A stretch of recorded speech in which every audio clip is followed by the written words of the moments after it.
Welcome to Thinner Peace and Menopause and Beyond. This is Dr. Deb Butler, Master Life and Weight Coach, and as always, your coach. Today is episode number 141, and I've got one of my most special and beloved clients to talk to today. Stay tuned.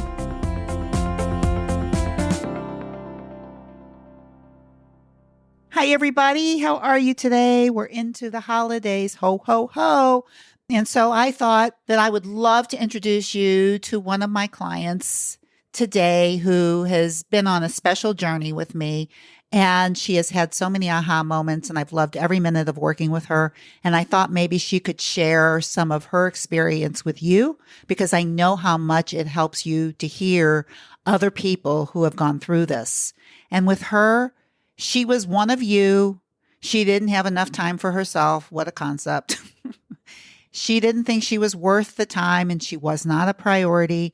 So I really want you to listen to this podcast and really listen to what she has to say and how she transformed her life with finding her own worthiness. Stay tuned, enjoy this podcast, and I'll come in at the end and maybe say a few more remarks. Enjoy. Hi, Janet. Welcome to the program. I'm so glad you're here. Hi, Dr. Deb. How are you today? I'm as good as I was yesterday when we talked in our last session. Yes. Me too. I know you're doing so good. So the reason that I wanted you to come on here is because to me, you have transformed. And from the first time that I talked to you, like really in our mini session, to the way, like when I talk to you now, you don't even sound like the same woman. So unfortunately, I don't have that first recording that I could let everybody listen to so they could even hear the difference in your voice. But I just thought if I could just give my listeners a little bit of how you went from where you were when you began, which was completely overwhelmed and very unexcited with your life and very, very frustrated with your weight and really thinking that there wasn't an answer until you found me. Is that right? Yeah, that is correct. Absolutely correct. Yeah. And so I remember when we first talked, you said to me, all I really like to do is work. And you don't really have time for anything else. And that the idea of taking care of yourself and actually having to make meals for yourself sounded like the hardest thing that you could ever do, and you didn't want to do it. Can you say something about that just to begin with? Yes, I didn't have time. There was no time for meals. It was on the go. Everything was always on the go. Never sat down and gave myself 2 minutes because everybody else was just so much more important than me. But boy, I sure changed my tune on that one. You sure did. Yeah. Actually, I feel like a different person today than I did when we first started talking. I just feel totally different. I didn't realize that when I took even a half an hour to make a meal, sit down and actually eat it, decompress, how much better the rest of the day would go. Until I was forced, basically, forced to do it because of my health and my weight. So, and I just decided, well, you helped me decide that I was worth it. Then I'm just as worth it or more so than all my customers or all my friends and family. And why not? So I just changed my mind. Well, when you say you changed your mind, so I think for you, like self-worth, like when you say that you think that you're worth it, and with my help, you helped yourself decide that. But what clicked for you to make that decision? Because for you, eating was an inconvenience more than anything else. It was just inconvenient. Yes, very much so. If I could have did without it, I would have been just as totally happy with that. Which is really interesting, right? Because I have a lot of clients that have a lot of time to eat. Yeah. And there's a lot of people listening that have a lot of time to eat, but they really don't want to take the time to do what would really be necessary to fuel their body. Because I know that you would get you would be in the middle of working and all of a sudden you would get so hungry you had to eat, and you would just go to a drive-by place and just get whatever, right? Yes. And just grab whatever. Yes, absolutely. That's exactly what I did. and then wonder why I couldn't lose weight. And you wondered why you couldn't lose weight. And you decided, and what you said to me is, and I've never been able to, right? Correct. So tell me how come it's different for you now? Well, I didn't realize that my thinking on that was causing the weight. I had to switch my thinking from it wasn't worth it to it is worth it. It is worth eating. It is worth the 10 minutes it takes to make broccoli or whatever. I mean, it's not just, it's whatever. But it was worth the time. And I had to change my thinking of, I don't have time for that. And I do have time for that. And I want to make time for that. And actually, once I got in the habit of doing that, it's a habit. And then it was easy. So the habit It's really so hard. Well, here's the thing. Like a lot of people say, oh, it's a bad habit or it's a good habit. But what do you think, forms a habit? I think like when you're saying I changed my thinking and the habit became that you started thinking in a different way that it was worth it. And then it became a habit to think that you're worth it, which allowed you to take time to cook for yourself. Yes. It's amazing. It is amazing. And you know what's so interesting to me about you is that it seems to me that you are working less now. I mean, maybe not during the holidays themselves, but overall you are working less. Yes? Yes. Yes. Mm-hmm. And getting help. And getting help and getting more done. And getting more done. And of course, when we first talked, that was impossible. That was impossible. Yeah. So it's so interesting to me about you is that by really looking at why you weren't taking care of yourself and why you weren't thinking that you were worth it, you were you were working way too much and leaving so little time for you. And then you kept creating the same thing over and over again. So how did that change for you? Yeah. Well, several factors, I think. One of the things is I decided that I can't work 23 hours in a day. That's impossible. So I decided to get some help in my store to help relieve some of the stress. Well, can I interject for 1 minute? What made you, because this is the biggest thing, what made you decide to get help? Basically, I decided that I was worth the extra help. I was worth it. I was worth having somebody. I have a hard time letting other people help me or give me things, or I used to. Yeah. and it's hard. And at that time, it was hard for me to let somebody help me with all the things that I needed to do. And once I started getting okay with the food, oh, I can take a break. And look at what's happening if I take this break and give myself food like I'm supposed, like my body requires. Mm-hmm. Oh, I wonder how that's going to work if I actually let somebody help me. So I tried it. Uh-huh. And it worked just like the food did. And then, and then it all trickled from there. And then the next thing happened, like going home at a decent time. And then the next thing happened, like feeling some emotions, probably I didn't really want to feel, probably getting mad. Getting mad at you. Thank you. Because that happens. but that's okay. Process. I'm okay. I can take it. Yeah. You were making me do things I didn't want to do. I was making you look at things. I didn't want to see. Yes. I was bringing things up and you could look at them or not. And when you looked at them, you got mad at me. Yes. Because I didn't want to. Uh-huh. But boy, oh boy, when we did that, things all changed. Mm-hmm. They just did. My whole thought form changed. Mm-hmm. And the thing that you keep bringing it up, and I think it's really good for everybody to hear, is about this worthiness that you keep talking about. It's like the more worthy you think you are, the more worthwhile you think you are, the more good things you end up doing for yourself, which is really fascinating to me. Yes. Right. And it's like when I first talked to you, it was like you were not a happy person, I would say. And you didn't sound happy. And that's like when people listen to you now, they're going, oh, gosh, she just sounds like she's so happy. And that's every time I talk to you now, I go like, is this the same woman I talked to? But it's like, I can remember the first 3 or 4 phone calls that we had. I cried every single one of them. You cried every single one of them and you were overwhelmed and you were blaming everything on everybody else. Do you remember that? Yeah. Yes. Yes. And especially your customers. for Yes. making you work so hard. Yes. Yeah. So, how do you see your customers now? Because you have a really thriving graphic art business. So, how do you see your customers now as opposed to how you saw them before? How do you think about them now? Oh, I'm happy for them now. It's like they come in the door. It's like, hey, how are you? Come on in. What can I do for you? Before it was like, oh my God, another customer coming in.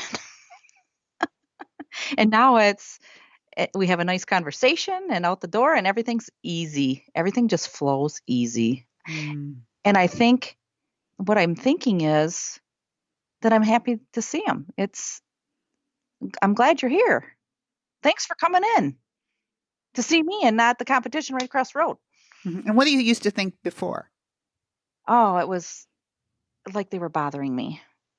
So, how did that change? Why did that change for you? Because we're talking about a thought, mind, head process about how so many things in your life has changed over you coming to me for a weight and food issue. So now we're talking about customers. There's nothing to do with food, but I think you're, Right. yeah, Well, I I didn't know. I didn't realize how our thinking, my thinking, controls my life. And when I wasn't in control of the thinking, I was, but I wasn't. I didn't think I was, but boy, was I.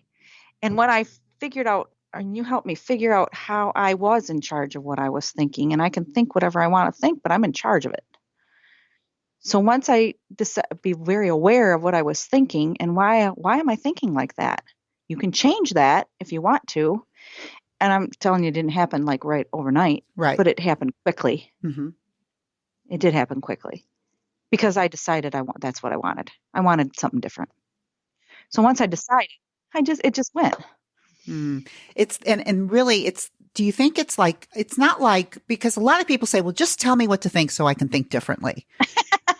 No, no, that's not what you did at all. Uh-huh. So That's what, not yeah, what what happened. happened? So how did you, because for you, it's like once you could see what you were thinking, right? And how it was affecting you, like we did a lot with the model work, right? Yes, That your thoughts create your feelings create your actions, and your actions create your results. A lot of your thoughts were creating results that you didn't want.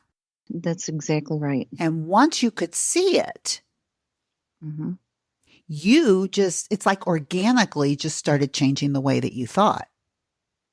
Yeah, and when you start writing it down on paper, like with the model, really helps you understand how you're thinking and what is creating that thinking in order to change it. Hmm. So it's not like I told you what to think, right? No, no, matter of fact, that was one of the things I was getting mad because I wanted you to tell me. Yeah. But I knew the answer all along. I just couldn't. I, at the time, it seemed hard. Now it's easy, but at the time, it seemed hard. Yeah. So, yeah, tell And me I why just it's wanted you to easier. tell me. I know. And you know what? Everybody wants me to tell you. Okay. So, this is what I'm thinking. I can see it's not helping. What should I think instead? Right. Right. And so, it's like Yeah. you had to figure out that this worthlessness that you were walking around with and thinking not having time for yourself and for everything and everybody else, and the results that you were getting were everything that you didn't want. Once you really saw that and felt it, then I think you started singing a different tune. And I mean, it's like I couldn't tell you that you were worthy. You had to figure it out. Yeah. How did you figure that out? Well, there were a couple different things, but I can remember one of the very first things that I can remember was I went out to dinner with some friends and I had a drink, one drink, and you kind of got on my case about this. Alcohol, an alcoholic drink. Yes, and why Hmm. did you drink that? But why did you drink that? You kept asking me what, but why, you kept asking me these questions. It's like then I'm starting to cry and I'm thinking, I don't know why I drank it. I don't know. I just wanted to drink. I don't know why I drank that. And you just kept asking questions and how I discovered, I really don't even remember exactly how it happened, but I discovered that going out and having a drink or two with some friends helped me bond with my dad. My dad has passed several years ago, and I don't think I ever grieved his death the way people grieve. But I didn't realize that until that time. And that was a very big change. Yeah. Once I realized I didn't grieve my dad and then felt it and grieved it, and I haven't had a drink since. Even when we go out with friends, I don't have drinks. I mean, I could if I wanted to, but I don't. I just don't. Okay, so I remember this vividly, this whole session. And for people who are listening, you send me food journals, and most of my clients do send me food journals. And sometimes we always wonder, why the heck am I doing this? And you did not want to do food journals. Let's be very clear about that. In the beginning, you really hemmed and hawed and I said didn't have how time. unnecessary it was, and you didn't have time.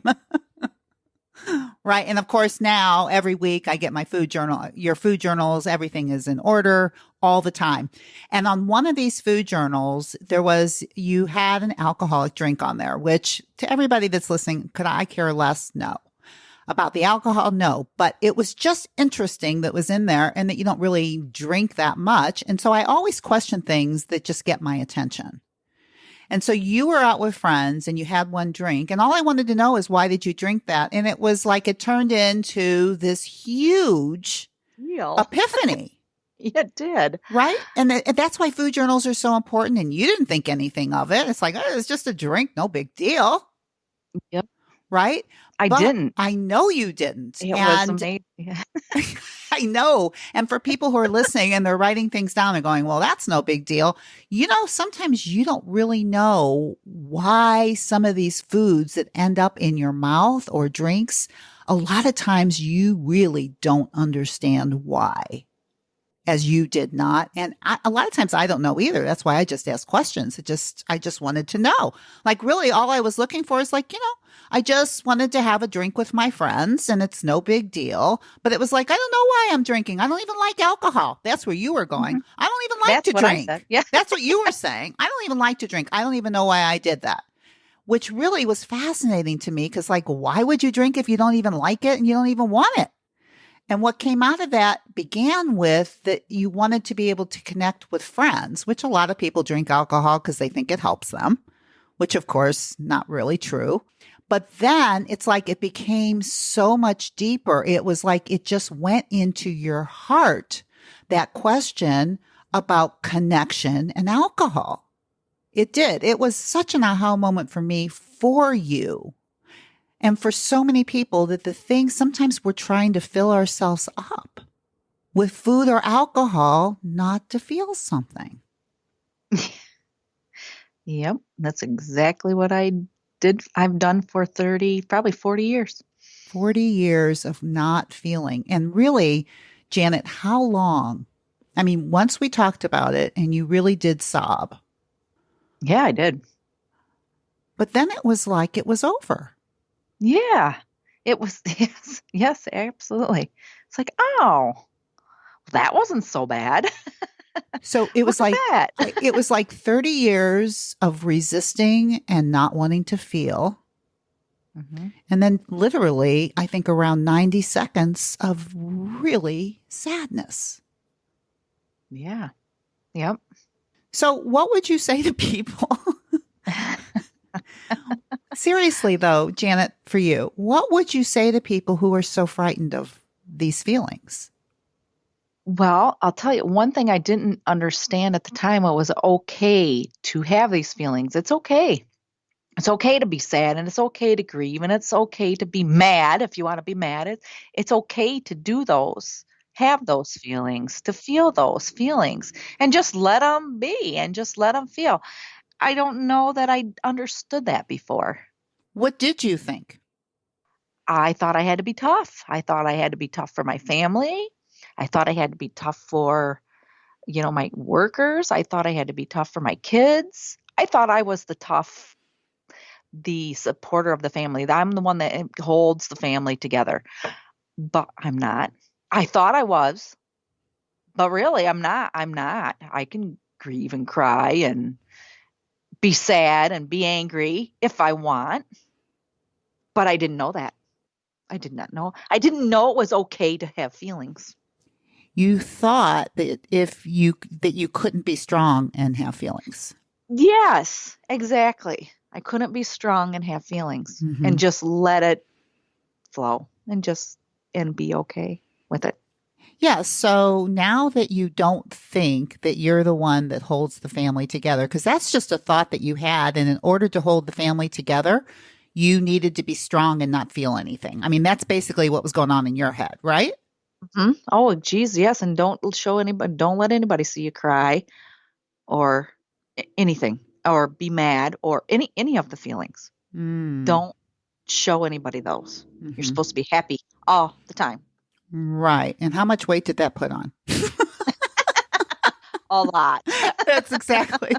I mean, in the end, that's really the truth though, isn't it? It's like what was uncovered, like the weight that you're now steadily losing, you're losing because you're losing all of those concepts and thoughts that were putting it on, that were covering it up. Mm-hmm. Yes.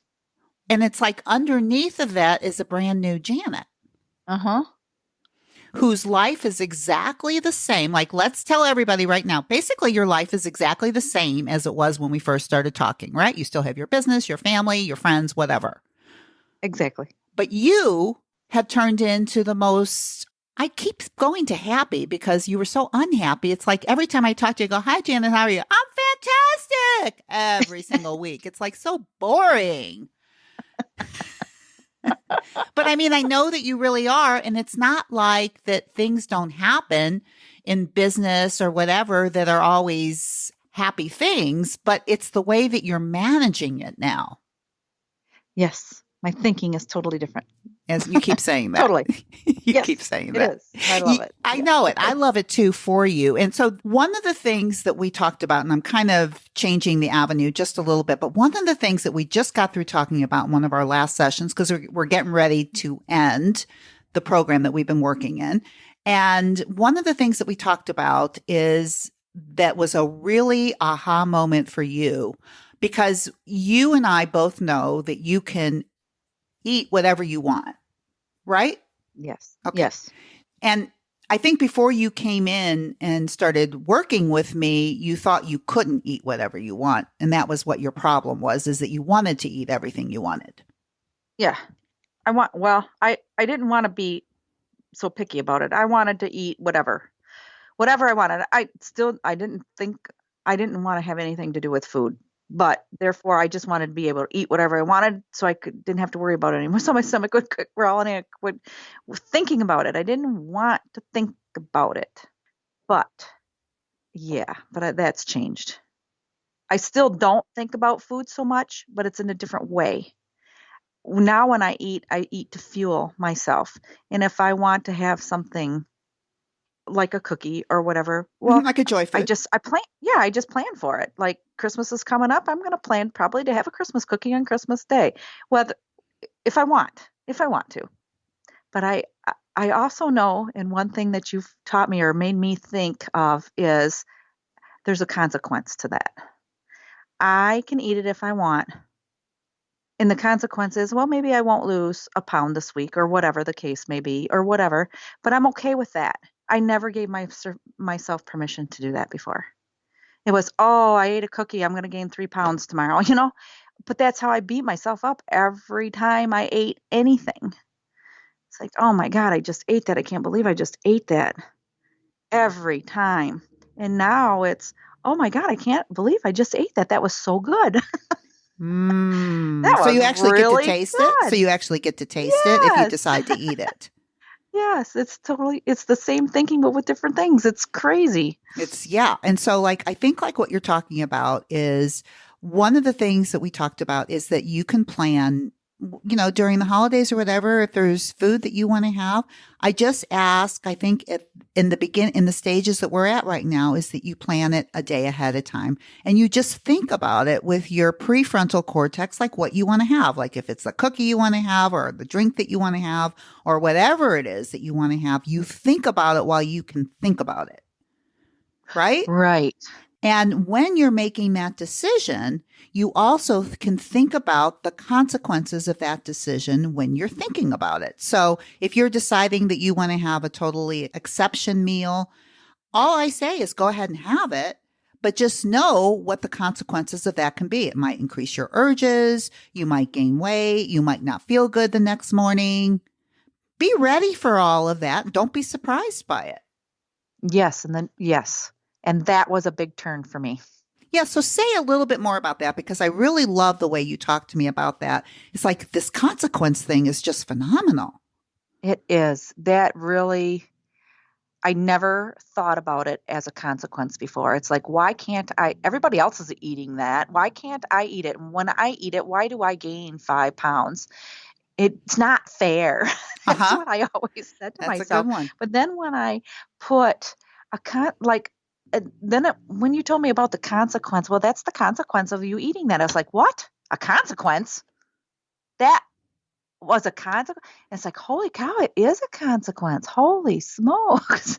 It's like, yeah, I can have that. But the consequence is I'm not going to drop the weight as quickly as I am. I'm losing weight quite fast now once I learned that. So you're making a decision ahead of time not to do it, and you don't feel like that anything is unfair Right. because you're I don't. making the decision for yourself. Yes. Or you might make the decision that you're okay with the consequence. Okay, well, I might get on the scale and I might gain weight and I might not feel good. And maybe the next day your urges may be increased. You're going to be prepared for it. Doesn't mean you have to give in to them. It just means, well, there they are. Mm-hmm. That is correct. And I'm okay with that. But now that I know that that's there, now I can prepare my thinking. I wasn't preparing myself for anything. I was just going day by day, just doing a thing, just doing the, and it doesn't take an hour to prepare yourself. It takes a minute or even less. You just, oh, yeah, tomorrow, whatever, if there's a meeting or something, and there's probably going to be, chocolates and cookies and cakes or whatever there. Now you can have that if you want. You just make up your mind. Remember how you felt the last time you ate that? Yeah. And just like that, it's like, nope, there's a consequence to it. And that just totally changed my attitude on food. 100%. I know. And I love it because this is the thing for people who are listening is that we think we should be able to have whatever we want when we want it just because we feel Uh-huh. like it. Like, so Right. say you just walk into the meeting and you see those brownies and you go, you know what? That just looks good. I just feel like having it. Mm-hmm. That's what Mm-hmm. we call an urge. That's what we call using the most primitive part of our brain that's got a little toddler going, I want that. I want that. I want that. I want that. Yes. Yes, it is. And when you're planning ahead of time, it's like you're taking that toddler and going, now this is what's going to happen. You're preparing them. And this is really early childhood discipline, right? You Yes. prepare them. You go, this is what's going to happen. And this is what you can or cannot do. And if you do this, this is what's going to happen. I mean, you just kind of prepare them and then they decide. Mm-hmm. Right. But I never thought I could do that. I never even gave it a thought that I could prepare myself for tomorrow or for tonight or whatever the case may be. If you just think about it a little bit ahead of time and prepare yourself for it, it makes a huge difference when you get there. And I never gave myself the 5 minutes to do that, ever. Because you never gave yourself the time for anything other than to beat yourself up and work Mhm. 23 hours a day. That's it. Yes. And you wonder why you Yeah. gained weight and was miserable. Go figure. Go figure. Yeah. Okay. Oh, So here's the last question for you. okay. Okay. So you said to me that I was asking you about confidence in yourself, around food and all of that and how you felt about it. And you said to me, it's not really confidence. It's more of a knowing. Hmm. Can you say something about that? I think everybody would love to hear a little bit about that because we're all looking for it. You mean the kinds on food You just on itself? basically just like on being able to continue, treating food the way you treat Ah, food, that keep yes. thinking that you're worthwhile, to know that you're going to keep doing what you're doing no matter what regarding that. Yes, I know. It's not a confidence thing that I know that I'm going to stay on this path of weight loss. It doesn't have anything to do with confidence. It has to do with, it's just a knowing that I have, it's a feeling that I have in my body. It's a knowing I have in my body that I just know. Now that I know what I know, I just know that I'm never going to go back to the way that I was eating before, because it's like an awakening, like a total body shift. So now I know in my heart and in my soul that I have the power in me to decide what I want. I never gave that to myself before. And now I know it because I can feel it. Mm. I can feel it right in my gut, right in my stomach. Mm-hmm. and it's so empowering. Mm. Just the knowing of, I don't, I have the control. I have the control. Mm. That's beautiful. It's beautiful because that's what everybody that's listening, I know that's what they want. I know that's what you wanted. That is what I wanted. And I thought I knew, but it didn't feel like this. This is total different feeling. Mm-hmm. And it's this feeling, and Mhm. it is It's a confidence, feeling. but it's Hmm. it's, it's almost like when you brought it up, because I always think of, oh, I just want you to have confidence, and I think that's fantastic. But I really think what you're talking about is even deeper than confidence. Yes, And it is. I know it. I just found it so fascinating to hear you say Uh-huh. that. And does that knowing help you know that this is the very last time you'll ever have to do this again? Yes. It's the difference between swinging back to what I was to how I know my future, how I know my future is going to be. Wow. Wow. It's yes. It's like it's light. It's light and airy. It's like it's there's no fear. There's no fear attached to it. It's just I know. Wow. It's hard Well, to explain the knowing no, thing, uh-huh. when you know it. Yeah, I know. Just I feel it. I know feel it. it. And I know for you, just knowing what you're telling me about knowing Hmm. what your future looks like, you've convinced me. I'm so excited. And I'm really excited for you. I really am. And thank you so much. It's just such a great way to end this with this knowing. And I guess the only thing maybe I would ask you before I end is what would you say to somebody else who may be having a mini session with me? Because you had a mini session with me, right? I do. And Mhm. you were a totally different person. The Mhm. person that said yes to working with me is not the person that I'm talking to now. Not at all. Right. So what would you say to somebody who's probably more in the position that you were in? How did you say yes? How did you help yourself say yes to this? And what would you say to somebody else that's having a mini session with me and probably was where you were? Right. Well, I can remember when I called you. I hadn't heard about your podcasts or anything at that time, and I was just so stubborn. Man, I knew that it wasn't my fault, and I knew it's like, oh my God. And I was just so stubborn. Why can't I lose weight? And I put so much weight on over the last 3 years, and why can't I lose? And nobody was telling me any different. And I was just so very, very stubborn about it. And but I knew there was another avenue, but I didn't know what it was. Mm-hmm. Just didn't know at the Mm-hmm. time. You know what? I didn't know. I needed help sorting my thoughts out and why I was feeling the way I was feeling and what was making me so angry, but I couldn't figure out what it was. And I don't know how I don't even remember how I found you, Uh-huh. but the mini session, I just thought, well, what's it going to hurt to do a mini session? What's it going to hurt? So I did. I did. And within 15 minutes, I knew that you could help me. How did you know? It was when you said it's your thinking, it's not what you're eating, it's how you're thinking about the eating. And I'm thinking, oh my God, what is this woman talking about? But I understand that. What was weird was I understood it, but I didn't know how to put it in action. Uh-huh. But I know how our thoughts create our lives. I know that. But couldn't get sorted out for myself. And I like to have a coach. I am a coach. of other people. And I think everybody needs a coach. I really do. No matter what it is, no matter whatever, it just helps. Because when you're in it, when you're in the situation, you can't see it. I needed somebody to help me see what I couldn't see. And like I said, within 15 minutes, when you said the part about the thinking, it's what you're thinking about how you're eating. It's like, oh, you're right. And now that you've been through this program with me, was I right? Yes. And it had way more to do with food. Way more to do with food. It didn't have really anything. Food brought it all up. Let's put it that way. It did. It did. Yeah. Well, listen, Janet, thank you so much for being on my podcast. And I've loved every single minute of working with you. Well, thank you for having me. And I have loved every single minute of being with you. It was a great pleasure. Thank you. Thank you for being here.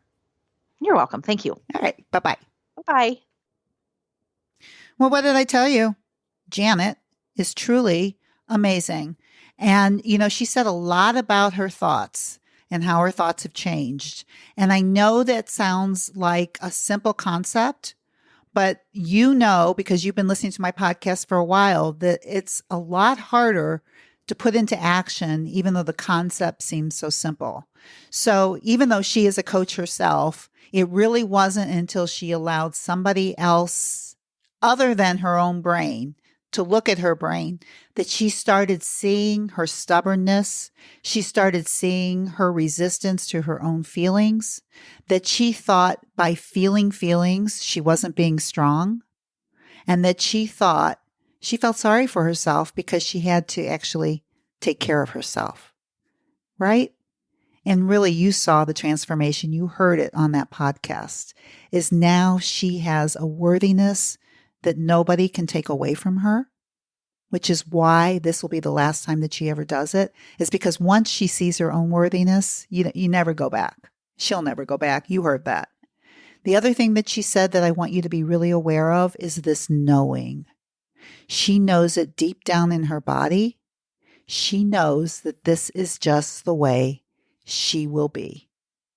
And it's not a matter as much of what she's eating, but it's much more a matter of what she's thinking. And now she's so much more aware of that. And now she's creating the results in her life that she wants. Now, if this is something that you want for yourself, then you can do what she did. She signed up for a mini session. And maybe like her, she knew within 15 minutes that this was the right thing for her to do. Maybe you'll find that out too. The only way you're going to find out is if you talk to me. And all you need to do to sign up for this free mini session is go to drdebbutler.com/change. And I don't put change in there lightly. And as you heard from her, it's all about change. It's all about transformation. If you're tired of being and talking the way you've been being and talking for years and years and years, and you're ready for a change, you can talk to me. I've got maybe 2 to 3 openings left in February. If you want to be one of those, I would sign up for a mini session now. And as always, I want you, no matter what, to be very, very kind to yourself. See you next week. Bye-bye. I would like to invite you to correspond with Dr. Deborah. Go to iTunes, drdebbutler.com/iTunes. And you can review the show, and you can even give some helpful suggestions on what you would like to talk about in the future to accomplish your mindfulness and your journey into mindfulness. Thank you.